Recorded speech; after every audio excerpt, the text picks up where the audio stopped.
Hi everybody, welcome back to my channel. I was cleaning the stairs and thought to myself, I should do a cleaning video today because I am cleaning the whole house right now and it seems like why not turn on the camera and get some encouragement for you guys right now because it's the holidays and it just feels like a time where I'm wanting to clean and purge.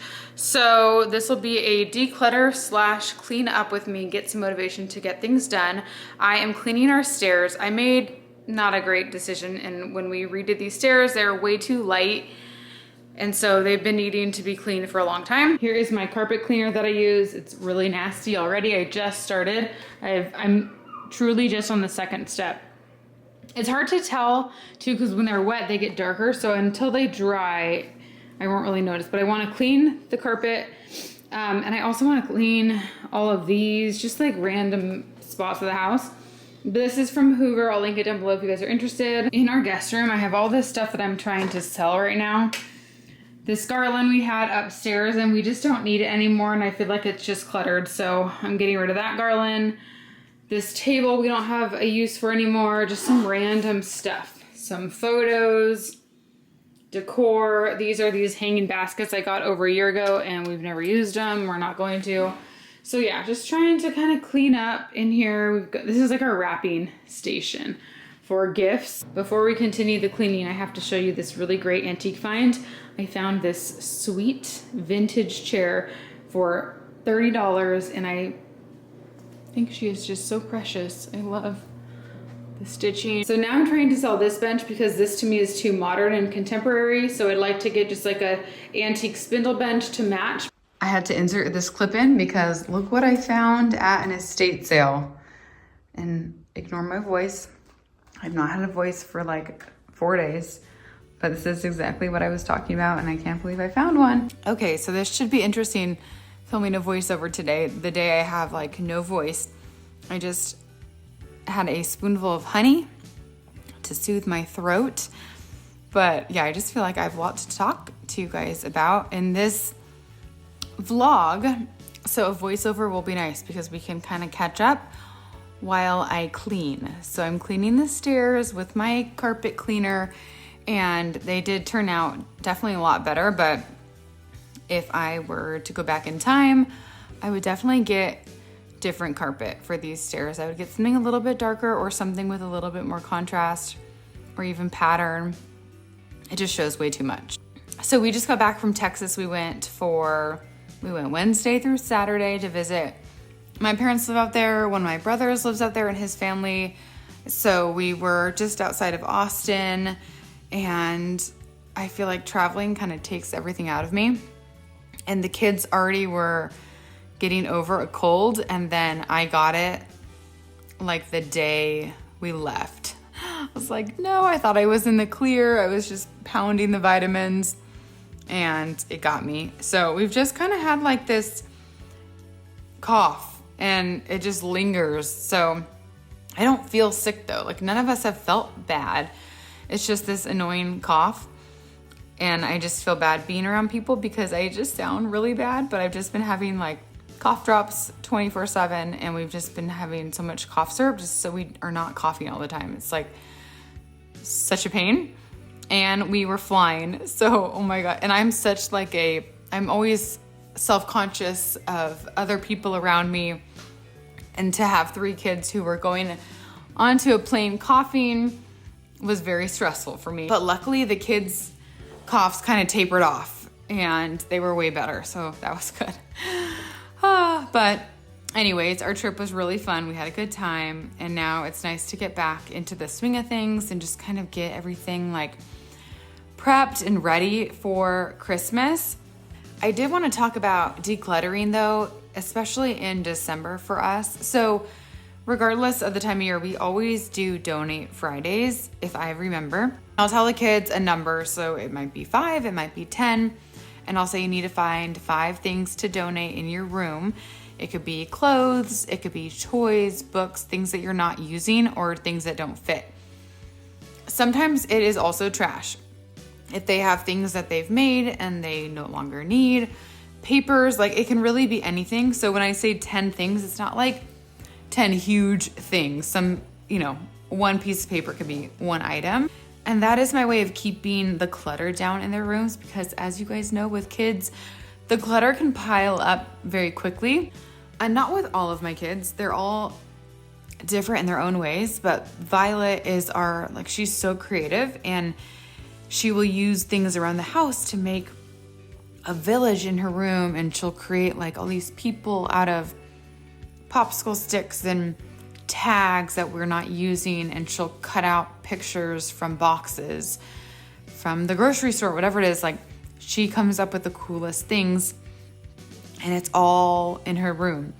And when I walk in her room, it's so interesting because I walk in and it's a little overwhelming to me, and I feel like I want to just kind of purge everything. So I walked in the other day me and June walked in her room. We're like, let's clean up a little bit. And there was a sign that said on her desk, do not touch anything. And I just cracked up, because the thing is, and I've had to realize this, her room is not messy by any means. She knows exactly where everything is. Everything has a spot, and she has put everything somewhere for a reason. So she would even though there's a million little objects all around her room, if I took a few away, she would notice it, So it's part of me I don't want to take away any of her prized possessions that she's created. But at the same time, it can get overwhelming, and it can get too much stuff. So I do have to kind of help her. I'll take a bag in her room every now and then, and I'll say, let's just go through some of these things. And if there's some things that you're not using anymore, let's just get rid of those, or if there's any trash. And she'll go through it, and she'll know exactly what she can pass on, and she'll know exactly what she has to keep. But I wouldn't know that myself doing it. So I've learned that along the way to really let her guide me.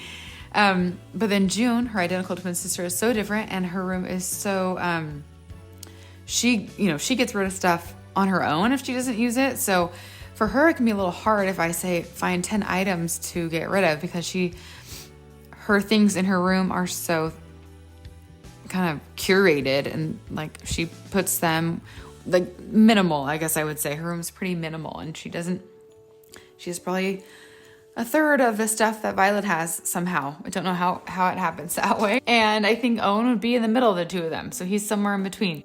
But that's our way of just being aware of what we have. And I do this for myself too. If we ever take something in that's new, we have to get rid of something. I know a lot of people do 1 in, 2 out rule. So if you buy a shirt, you have to get rid of 2 items. I don't do it with the same item. I do it with random stuff. So say I buy a new sweater, I'll just find 2 things that I can let go of. If you're not willing to let go of other things, then it kind of helps you to not purchase more things, because you're not wanting to get rid of anything. But that's what I've done for years and years, to make sure that we're not taking in more that we need and replacing it as we go.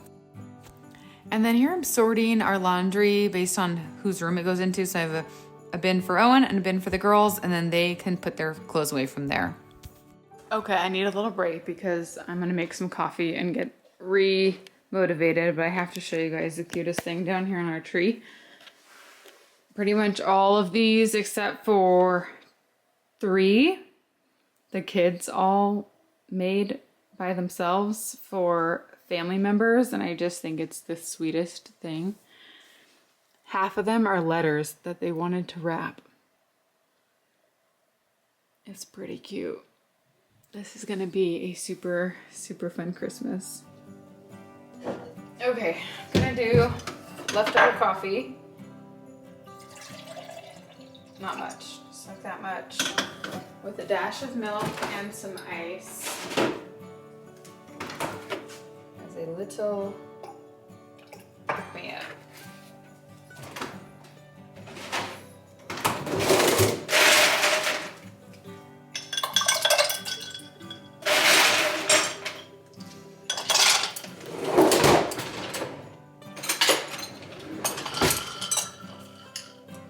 All right, I'm gonna continue to clean up in the house and start on dinner. But while I'm doing that, I wanted to quickly chat about our Christmas traditions and talk about what we do, because I think it's always interesting seeing what other families do.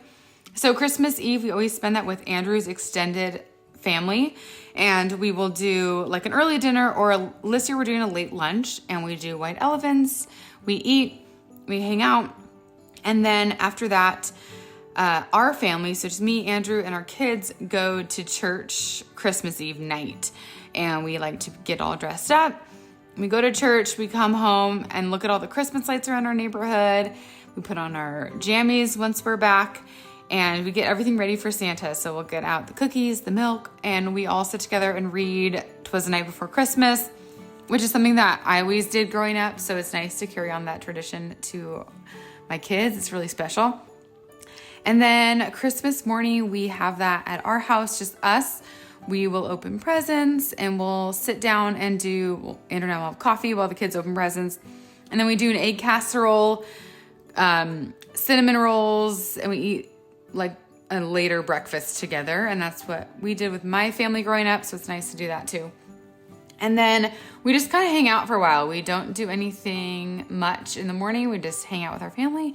And then later in the afternoon, we go over to Andrew's brother's house, and we do presents there, and we play games, and we have dinner. And that's kind of become our Christmas tradition, and it's been really nice. So let me know what you guys do down below for your Christmas. I would love to hear all about it. And now let's start on dinner. So I am making a chicken noodle soup. It is Violet's favorite thing. I got this mix of pre-chopped veggies at Trader Joe's, which is so convenient for soup. Oh my gosh. So it has carrots, onion, celery. I like to add that to my pot first, and with a little bit of oil or a little butter, and get those browning. And then in a pan, I will cook my chicken in some butter. And you can use any type of chicken. The easiest to me is like thinly sliced chicken breasts or chicken tenders, because they're just smaller, because I just cut my chicken into small cubes because I'm going to shred it up in the end. So this just makes it easier. You just want to cook it up, whatever is easiest, in a pan. And I like to cook in butter because it just gives it a little bit extra flavor. And I shred my chicken when I'm done in a KitchenAid. I don't know where I first saw this. I was like shocked when I first saw this. I think it might have been on Pinterest or Instagram or something. And it like changed my life. And then when I posted about it, I had so many people who said that they've been doing that for so long. So you literally just put your chicken in your mixer, and it shreds it up so nicely. It's so easy. And you can also add, if you're doing like a Mexican dish, you can add some salsa. You can add your seasoning. All right, these are starting to cook a little bit. I want them to get more cooked than that though, but it smells delicious. Have our chicken going over here. I'm gonna turn this down a little bit. I just want this all the way cooked through, and then I'm going to shred it in my KitchenAid. And I will season all of this with a little salt and pepper. Also, this is very random, but this soap smells so amazing. It kind of smells like men's cologne. Every time I use it, I'm always like, what is that scent? So I think I found this at Walmart. And look how pretty the sunset is right now. Let's see if I can focus it. Won't do it justice.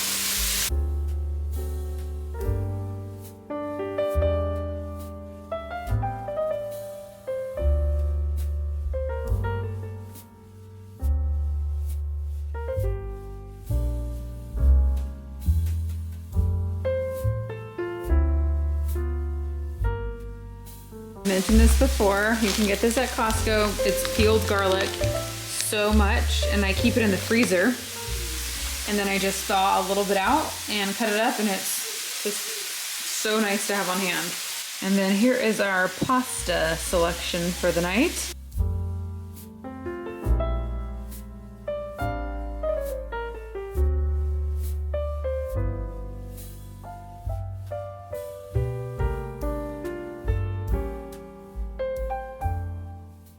All right, I'm putting the garlic into my pot with, I have two of the, not cans, two of those cartons of chicken stock. And then I did 2 things of water. Like you do equal parts chicken broth to water. So I'm pouring that all into the pan, which already has my veggies. Wow, it is late in the night as I'm recording this and I am losing brain power.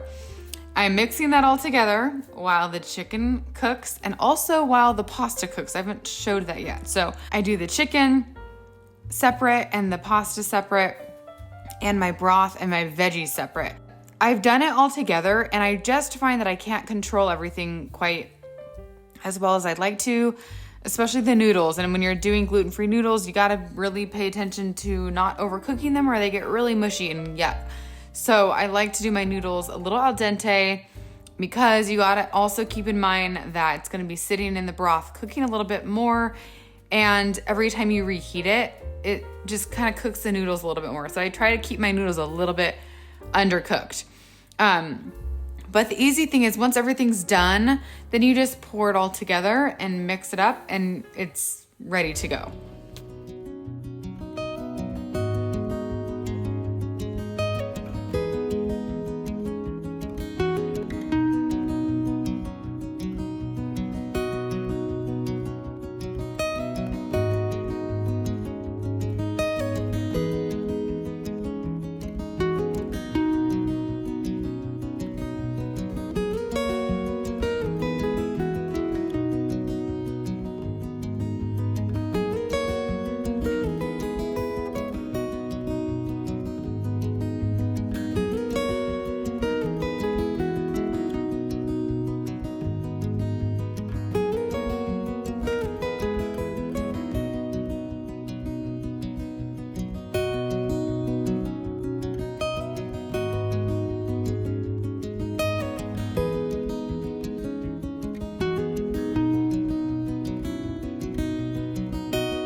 Here's the finished chicken noodle soup.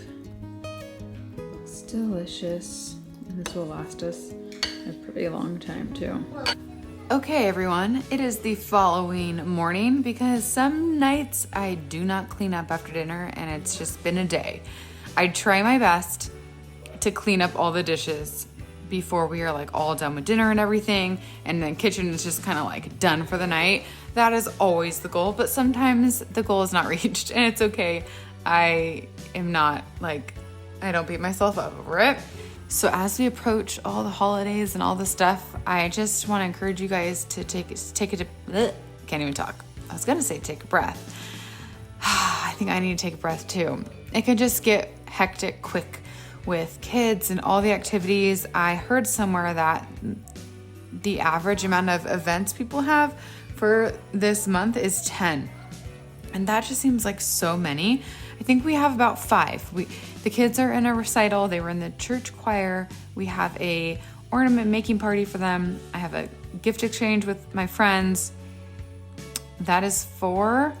But we've had to say no to a few things. Like some of their friends went ice skating. We had to say no to that. And I'm trying to not feel like I have to do all the things this season and just kind of slow it down and focus on just being at home with the kid. Not that we're not home. Usually we're always home. But just like reading the Advent story. We're just doing that every day. Making crafts and going outside a lot. It's been so nice here. So we've been taking like really long walks together, which has been really nice. And I'm trying to let go of having to do homeschool every day. Like usually we do homeschool 4 days a week, but it just seems hard this month. And I feel like too, come December, you're a little burnt out by everything. So I'm trying to be easy on myself at the same time of still getting stuff done. It's always about finding that balance. But again, I just love hearing from you guys and seeing where you're at right now, and how, if you homeschool, how your homeschool is going and how your holiday season is going. I just love to chat with you guys down below. Even if it's just comments, it really means a lot when you guys chat with me down there. All right, guys, that is going to be the end of today's video. I hope you guys all enjoyed. Don't forget to like this video and subscribe if you're new, and I will see you all in my next one. Bye.